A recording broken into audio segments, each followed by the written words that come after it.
Here we are at our last corner of the old post, and this one's received a lot of water over the years, and basically the water went right down through it and hollowed it right out. So there was, when I had taken part of it apart down below, it looked really bad, so I ended up putting a facer on just to make it look better, because I didn't have the time to get to this. There was other priorities that were more pressing.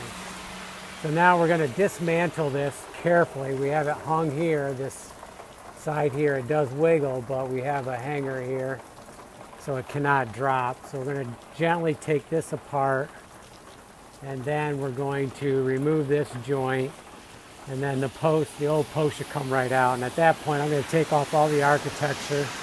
I need all these pieces here.